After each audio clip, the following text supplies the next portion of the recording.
Assalamualaikum warahmatullahi wabarakatuh. Di sini kami dari kelompok 3 akan mempresentasikan hasil diskusi kelompok kami tentang metodologi penelitian kuantitatif dengan dosen pengampu yaitu Ibu Dr. Sri Hastuti Nur, MPD. Untuk pemateri yang pertama yaitu dengan saya sendiri atas nama Ahmad Syafi'i. Materi yang pertama yaitu tentang metodologi penelitian kuantitatif. Dalam metodologi penelitian kuantitatif terdapat 5 submateri penelitian. Yang pertama ada penelitian eksperimental, yang kedua ada penelitian subjek tunggal, berikutnya ada penelitian korelasi, dan berikutnya ada penelitian perbandingan kausal, dan yang terakhir ada penelitian survei. Dalam penelitian eksperimental, ada pengertiannya yaitu merupakan salah satu metodologi penelitian yang sering dan dapat digunakan oleh para peneliti. Dari sekian banyak jenis penelitian yang mungkin digunakan, penelitian eksperimen merupakan cara terbaik dalam melihat hubungan sebab dan akibat antar suatu variabel. Di dalam bab ini, kami akan menunjukkan kepada Anda betapa kekuatan dari penelitian eksperimental dan masalah apa sajakah yang terlibat dalam melakukan penelitian eksperimen. Kemudian ada karakteristik penelitian eksperimental. Penelitian eksperimen berbeda dari jenis penelitian lain, yaitu dalam dua cara dasar atau skala dasar, yaitu terdapat perbandingan dalam penelitian eksperimen, perbandingan perlakuan dan manipulasi langsung dari satu atau lebih variabel bebas dapat dilakukan oleh peneliti. Secara singkatnya, beberapa karakteristik yang penting dari penelitian eksperimental adalah sebagai berikut. Yang pertama, dalam penelitian eksperimen, perbandingan kelompok dapat dilakukan oleh terdapat perlakuan tersebut. Kemudian terdapat atau dapat melakukan manipulasi terhadap variabel bebas. Yang berikutnya terdapat randomisasi. Kemudian pengendalian variabel bebas dalam penelitian eksperimen. Peneliti dalam studi eksperimental memiliki kesempatan untuk melakukan kontrol yang lebih jauh dalam lebih banyak daripada di sebagian besar bentuk penelitian lainnya. Beberapa cara yang paling umum untuk mengontrol kemungkinan karakteristik subjek yang berbeda atau dalam berbagai kelompok yang dibandingkan adalah melakukan pengacakan, menahan variabel tertentu konstan, membangun variabel ke dalam desain, mencocokkan, menggunakan subjek sebagai kontrol mereka sendiri, dan menggunakan analisis covariance.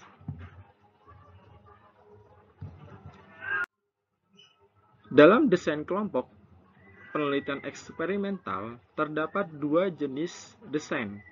Yang pertama yaitu desain eksperimen yang lemah atau desain eksperimen lemah, dan yang kedua desain eksperimen yang sebenarnya. Dalam desain eksperimen yang lemah, terdapat 4 desain eksperimen yang lemah yang terkadang digunakan dalam penelitian eksperimental, yaitu desain studi kasus bentuk tunggal, kemudian desain pretest posttest satu kelompok, kemudian desain perbandingan kelompok statis, dan yang keempat desain pretest posttest kelompok statis. Mereka dianggap lemah karena tidak memiliki kontrol terhadap bawaan untuk hambatan terhadap variabel validitas internal. Jadi, keempat desain penelitian tersebut dianggap lemah dikarenakan penelitian tersebut tidak memiliki kontrol ciri khas kontrol atau kontrol bawaan untuk menghadapi hambatan-hambatan terhadap suatu terhadap validitas internal dalam suatu penelitian. Dalam studi kasus bentuk tunggal, satu kelompok dihadapkan pada perlakuan atau peristiwa dan kemudian pengaruhnya akan dinilai. Kemudian dalam bentuk desain pretest post-test satu kelompok diukur atau diamati sebelum dan sesudah diberikan suatu perlakuan dalam setiap kelasnya. Kemudian, dalam desain perbandingan kelompok statis, dua kelompok utuh menerima perlakuan yang berbeda. Kemudian, dalam desain yang terakhir, yaitu desain pretest post-test kelompok statis, perbedaannya dari desain perbandingan kelompok statis, yaitu dalam hal pretest yang diberikan kepada semua kelompok dalam desain pretest post-test kelompok statis. Jadi perbedaan dari desain perbandingan kelompok statis dengan desain pretest post-test kelompok statis yaitu adanya pretest yang diberikan pada setiap kelompok. Yang berikutnya terdapat desain eksperimen sebenarnya. Unsur penting dari desain eksperimen sebenarnya adalah penentuan subjek secara acak ke kelompok perlakuan. Terdapat 4 macam eksperimen sebenarnya, yaitu yang pertama, rancangan atau desain acak kelompok kontrol hanya post-test, yang melibatkan dua kelompok yang dibentuk dengan penentuan acak, dan di dalamnya terdapat yaitu hanya post-test yang diberikan kepada kedua kelompok. Kemudian, rancangan acak atau desain acak kelompok kontrol dengan pretest post-test. Berbeda dengan desain rancangan acak kelompok kontrol hanya post-test, perbedaannya yaitu di dalam rancangan acak kelompok kontrol dengan post-test pretest, terdapat pretest yang digunakan dalam kedua kelompok. Jadi, dari dua jenis ini, yang pertama dia hanya ada post-test, terus yang kedua, dia ada pretest dan post-test, ada tes yang sebelum dan sesudah perlakuan. Kemudian ada desain acak 4 kelompok Solomon. Desain acak 4 kelompok Solomon melibatkan penentuan subjek secara acak menjadi 4 kelompok dengan dua diberikan pretest dan dua tidak diberikan pretest. Jadi yang dua kelompok diberikan pretest dan post-test, dan kelompok kedua berikutnya itu hanya post-test dan tidak diberikan suatu pretest. Penentuan acak dengan pencocokan dalam upaya untuk meningkatkan kemungkinan bahwa kelompok subjek dalam eksperimen akan setara. Pasangan individu dapat dicocokkan pada variabel tertentu. Pencocokan. Nah, tadi ada membahas tentang pencocokan. Pencocokan dalam di sini itu untuk meningkatkan kemungkinan bahwa kelompok mata pelajaran akan setara. Pasangan mata pelajaran dapat dicocokkan pada variabel tertentu. Anggota kelompok yang cocok kemudian ditugaskan ke kelompok atau ditentukan ke kelompok eksperimen dan kontrol. Pencocokan dapat berupa mekanis atau statis, di mana pencocokan mekanis adalah proses memasangkan dua orang yang skornya pada variabel tertentu itu serupa atau memiliki kesamaan. Dua kesulitan dalam pencocokan mekanis adalah sangat sulit untuk mencocokkan lebih dari 2 atau 3 variabel. Untuk mencocokkannya, berapa subjek harus dikeluarkan atau dieliminasi dari penelitian apabila tidak ada atau tidak terdapat kecocokan yang dapat ditemukan oleh keduanya. Kemudian dalam pencocokan statik, perbedaannya dari pencocokan mekanis, yaitu dalam pencocokan statistik tidak mengharuskan hilangnya atau eliminasi suatu subjek. Kemudian, desain quasi-eksperimental desain atau desain eksperimen semu. Desain quasi-eksperimental terdiri dari 3 jenis desain, yaitu desain pencocokan, desain seimbang, dan desain rangkaian waktu. Desain pencocokan saja berbeda dari penentuan acak. Dengan pencocokan saja, kenyataan bahwa penentuan acak tidak digunakan dalam desain pencocokan. Kemudian, dalam desain yang seimbang, semua kelompok dihadapkan pada semua perlakuan, tetapi dalam urutan yang berbeda. urutannya dia terurut, tapi dengan urutan yang berbeda, tidak skala sama. Kemudian, dalam desain rangkaian waktu, melibatkan pengukuran berulang atau pengamatan dari waktu ke waktu, baik sebelum atau sesudah diberikan suatu perlakuan. Desain faktorial yang berikutnya, yaitu desain yang pada dasarnya adalah modifikasi dari kelompok kontrol hanya post-test dan desain kelompok kontrol pretest post-test dengan atau tanpa penentuan acak yang memungkinkan penyelidikan variabel bebas tambahan. Kemudian, nilai lain dari desain faktorial adalah memungkinkan peneliti untuk mempelajari interaksi variabel bebas dengan satu atau lebih variabel lain. Terkadang disebut dengan variabel moderator. Variabel moderator dapat berupa variabel perlakuan atau variabel karakteristik subjek. Kemudian, mengevaluasi kemungkinan hambatan terhadap validitas internal dalam penelitian eksperimental.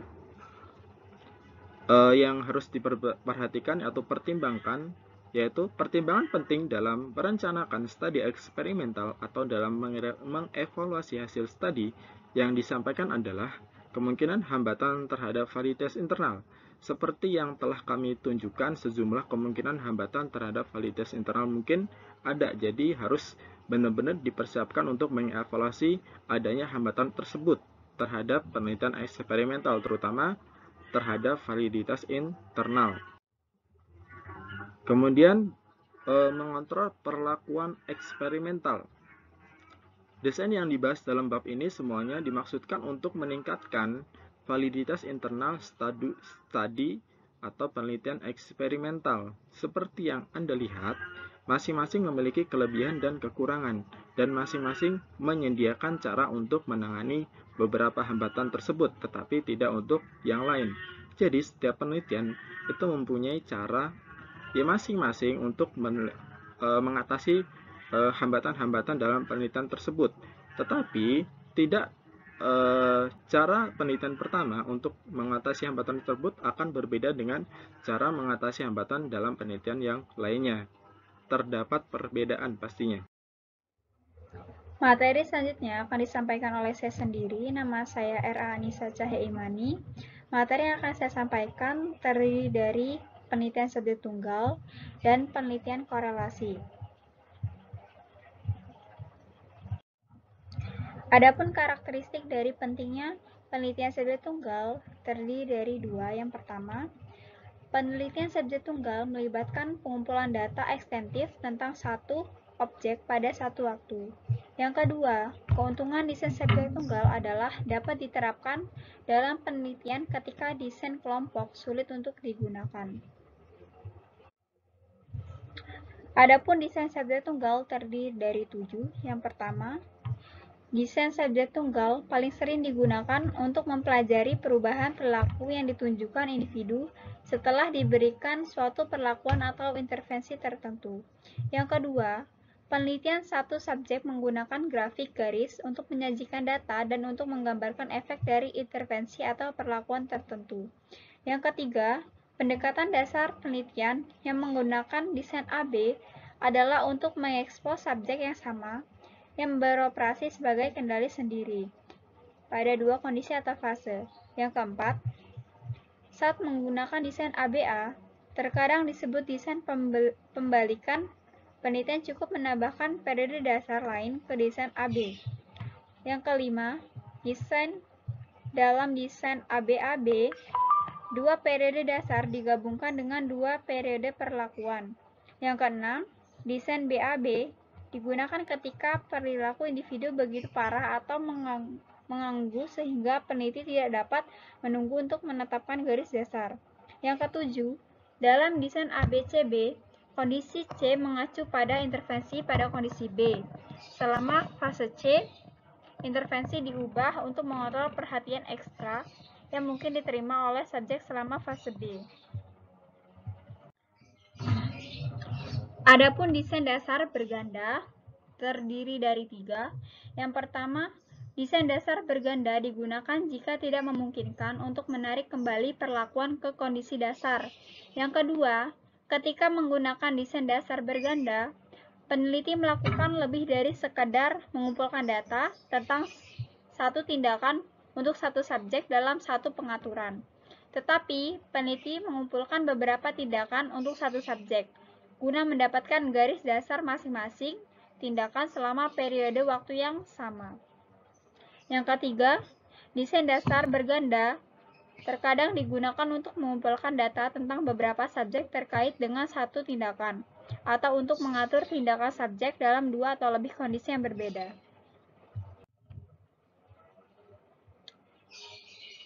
Hambatan terhadap validitas internal dalam penelitian subjek tunggal terdiri dari 4. Ada beberapa hambatan yang terdapat validitas internal yang berkaitan dengan desain subjek tunggal, yaitu yang pertama, lamanya kondisi dasar dan intervensi. Yang kedua, jumlah variabel yang berubah ketika berpindah dari satu kondisi ke kondisi lainnya. Yang ketiga, derajat dan kecepatan setiap perubahan yang terjadi. Lalu yang terakhir, kembali atau tidaknya perilaku tersebut. Mengontrol hambatan dalam studi subjek tunggal, yaitu desain subjek tunggal paling efektif dalam mengendalikan karakteristik subjek, kegagalan pengujian, dan hambatan sejarah. Studi subjek tunggal kurang efektif dengan keadaan karakteristik pengumpulan data, pematangan, dan hambatan regresi. Lalu, studi subjek tunggal kekurangan terkait kerusakan instrumen, bias pengumpulan data, sikap, dan hambatan implementasi. Adapun validitas eksternal dan penelitian satu subjek, yaitu studi subjek tunggal memiliki kekurangan dalam kemampuan generalisasi. Nah, di mana di generalisasi ini yaitu proses penalaran yang menghasilkan sebuah kesimpulan. Sangat penting untuk mereplikasikan studi subjek tunggal untuk menentukan apakah studi tersebut layak atau tidaknya untuk digeneralisasikan. Desain subjek tunggal lainnya. Adapun macam-macam desain lain yang jarang digunakan termasuk kategori subjek tunggal. Salah satunya adalah desain perlakuan ganda yang memperkenalkan perlakuan berbeda ke dalam desain ABAB, yaitu ABACA. Desain perlakuan bergantian mengganti dua atau lebih perlakuan yang berbeda setelah periode dasar awal. Sifat penelitian korelasi. Karakteristik utama dari penelitian korelasi adalah mencari hubungan antara variabel. Sebuah studi korelasi menggambarkan sejauh mana dua atau lebih variabel kuantitatif berhubungan dan tidak dilakukan dengan menggunakan koefisien korelasi. Adapun tujuan penelitian korelasi. Yang pertama, studi korelasi dilakukan untuk membantu kejelasan tindakan yang penting dilakukan oleh manusia atau untuk memprediksi hasil yang mungkin terjadi. Yang kedua, jika ada hubungan dengan besaran yang cukup antara dua variabel, maka skor pada satu variabel dapat diprediksi dan jika skor pada variabel lain telah diketahui. Yang ketiga, variabel yang digunakan untuk membuat prediksi disebut dengan variabel prediktor. Yang keempat, variabel untuk memprediksi disebut variabel kriteria. Yang kelima,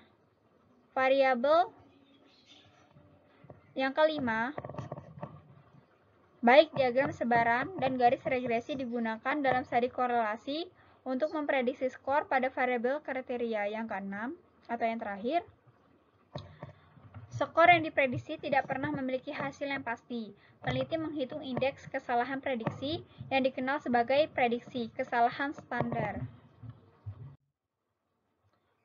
Teknik korelasi lengkap terdiri dari 6 ya. Yang pertama itu regresi berganda adalah teknik yang memungkinkan peneliti untuk menentukan korelasi antara variabel, kriteria, dan kombinasi terbaik dari dua atau lebih variabel prediktor. Yang kedua, koefisien korelasi ganda atau R besar menunjukkan kekuatan korelasi antara kombinasi variabel prediktor dan variabel kriteria. Yang ketiga, Nilai persamaan prediksi bergantung pada apakah persamaan tersebut berhasil memprediksi dengan sekelompok individu yang baru. Lalu yang keempat, ketika variabel kriteria bersifat kategorik dan bukan kuantitatif, analisis fungsi diskriminan harus digunakan. Yang kelima, analisis faktor adalah teknik yang memungkinkan seorang peneliti untuk menentukan apakah banyak variabel dapat dijelaskan oleh beberapa faktor. Yang keenam atau yang terakhir, analisis jalur adalah teknik yang digunakan untuk menguji kemungkinan hubungan kausal antara 3 atau lebih dari variabel. Terdapat 5 langkah-langkah dasar dalam penelitian korelasi. Yang pertama, memilih suatu masalah. Yang kedua, memilih atau mengembangkan instrumen yang ada. Yang ketiga, menentukan prosedurnya. Yang keempat, mengumpulkan dan menganalisis datanya. Lalu yang kelima atau yang terakhir, menafsirkan hasil dari analisis data tersebut. Selanjutnya, koefisien korelasi. Koefisien korelasi yang diberikan bergantung pada cara penerapannya. Koefisien korelasi di bawah 0,35 menunjukkan bahwa terdapat sedikit hubungan antara variabel tersebut.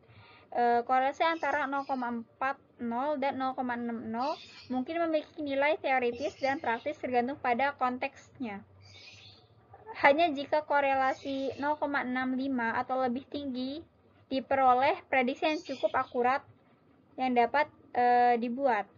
Korelasi di atas 0,85 menunjukkan hubungan yang sangat kuat antara variabel yang berkorelasi. Artinya ini 0,5 ke atas itu menunjukkan hubungan dari korelasinya sangat tinggi. Mengevaluasi hambatan terhadap validitas internal dalam penelitian korelasi. Hambatan terhadap validitas internal studi korelasi meliputi karakteristik subjek, lokasi, kerusakan, instrumen, pengumpulan data, pengujian, dan mortalitas. Hasil studi korelasi harus selalu diinterpretasikan secara hati-hati, karena studi korelasi mungkin memberikan solusi tetapi terkadang tidak dapat menetapkan hambatannya.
Di sini ada penelitian survei atau meninjau sebuah penelitian.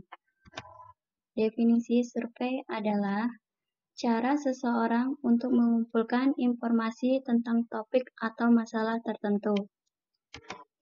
Karakteristik utama penelitian survei. Yang pertama, informasi dikumpulkan dari sekelompok orang untuk menggambarkan beberapa aspek atau karakteristik seperti kemampuan, berpendapat, sikap, keyakinan, dan pengetahuan dari populasi di mana kelompok itu berada. Yang kedua, cara utama mengumpulkan informasi adalah melalui mengajukan pertanyaan, dan jawaban dari pertanyaan ini merupakan data penelitian. Yang ketiga, informasi dikumpulkan dari sampel dan dari setiap anggota populasi. Tujuan dari survei. Tujuan utama survei adalah untuk mendeskripsikan karakteristik dari suatu populasi. Intinya, peneliti itu mengetahui bagaimana anggota suatu populasi mendistribusikan dari mereka sendiri pada satu atau lebih variabel, misalkan usia, etnis, preferensi agama, dan sikap terhadap sekolah. Di sini ada jenis-jenis survei. Survei ada dua jenis, yaitu survei sebagian dan survei membujur. Survei sebagian. Survei sebagian adalah salah satu desain penelitian atau bisa pula sebagai salah satu metode penelitian sosial dengan melibatkan lebih dari satu kasus dalam sekali olah, dan juga melibatkan beberapa variabel untuk melihat pola hubungannya. Dalam survei ini, mengumpulkan informasi dari sampel yang diambil dari populasi yang telah ditentukan. Survei membujur. Survei membujur adalah salah satu jenis penelitian sosial yang membandingkan perubahan subjek penelitian setelah periode waktu tertentu. Penelitian jenis ini memakan waktu yang lama. 3 desain survei membujur adalah biasa digunakan dalam survei, yaitu studi tren, studi cohort, dan studi panel. Langkah-langkah dalam penelitian survei. Yang pertama, menentukan masalah. Yang kedua, mengidentifikasi target populasi. Yang ketiga, memilih model pengumpulan data. Yang keempat, memilih sampel. Dan yang kelima, menyiapkan instrumen. Pertanyaan dalam riset survei atau pertanyaan dalam survei. Sifat pertanyaan dan cara bertanya sangatlah penting dalam survei. Pertanyaan dengan kata-kata yang buruk bisa menghancurkan survei untuk kegagalan. Karena peneliti harus jelas memberikan pertanyaan sehingga mudah dimengerti oleh responden. Di sini yang perlu diperhatikan dalam pertanyaan survei adalah yang pertama, sifat pertanyaan dan cara menanyakannya sangat penting di dalam survei. Yang kedua, sebagian besar survei menggunakan beberapa bentuk pertanyaan tertutup.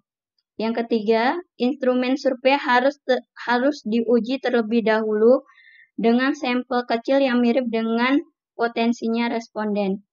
Yang keempat, pertanyaan kontingensi adalah pertanyaan yang jawabannya bergantung pada responden menjawab pertanyaan sebelumnya yang terkait dengan pertanyaan kontingensi dan pertanyaan kontingensi berurutan sangat penting dalam jadwal wawancara.